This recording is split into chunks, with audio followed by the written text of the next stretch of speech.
USDCAD, now we are based on 4-hour chart. Okay, we want to see how we can trade it. Alright, based on the 4-hour chart, the first thing, from the correction we have, usually this kind of the correction can give us a buy. Okay, now the question, if we look for buy, whether the price can move to here, then reverse, or this is the one can go to break the top. Okay, that's mean from what we have, we can look for buy. We are interested in the buy, but before that, if we draw the trend line here, we can see the price break the trend line. Is that possible? We get the correction here, then drop. Okay, from what we see right now, that means both of the possibility can happen. That means we get a correction, drop. In that case, we need to look for buy, or from the way the price is correcting here, we can look for buy. Okay, again, the correction, the price can drop, we can look for sell. And the another one is from the way the correction we have it, we can look for buy. That means both of them can happen. Now, how we can trade it? In this case, we move to 1-hour chart. Okay, based on the 1-hour chart, the first option is we can trade having entry above this or here. It depends on the traders in case we get the sharp move.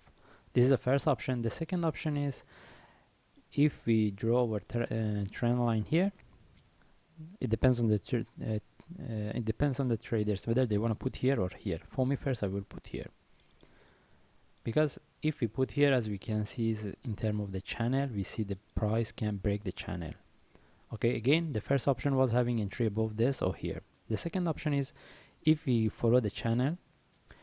Now for base, if we put our channel here, the trend line here, we can see the price break the trend line and we can look for buy. And for this option, the price also, we can, the only way we can have entry above this, or we move to lower time frame and we see how we can trade it. The another option is, it depends on the traders.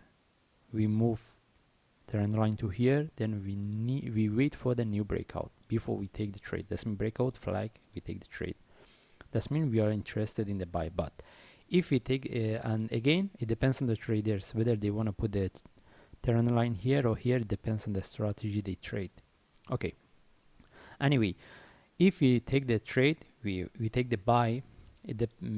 Okay, now the question is whether the price can come here, it give us a correction, drop if we take the buy, or this is the one can break and move to the top. We are not sure. We need to wait. If we get the trade, we need to see how what's happened.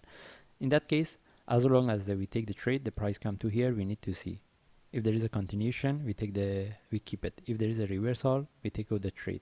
But as long as the price come to here, we move our stop loss to break even. Okay, this is how we can trade for the buy. But if you want to look for sell, because just now we highlight based on the higher time frame, it does mean the 4 hours, the price break the trend line. If I draw the trend line here, if we see the price drop here, I mean it give a correction here without moving sharp, then we can look for sell. That's mean if I move to 1-hour chart, whatever right now we mention about the buy, we consider the price is in terms of the sharp move. But if we see the price here correct, we get a correction, we don't see the sharp move, then buying is not a good idea. Then from there we need to look for sell. Okay, this is how we can look for sell. If we see the correction here, the price is not moving fast, like or sharp, then we take out the, we don't look for buy, and then from there we look for sell. Or if we get since one of our option was here having entry above this or here, again if we see the price is moving in terms of the correction, then we take out the trade. That means we don't keep the trade, then from there we can look for sell. In this case, we just follow the chart and we see whether we can, we see how the price, the chart can move. In terms of the sharp, we can look for buy, or the corrective, we can look for sell. Then we follow the chart as long as we get the trade. Then if I get a trade setup, then I will share on YouTube. Thanks.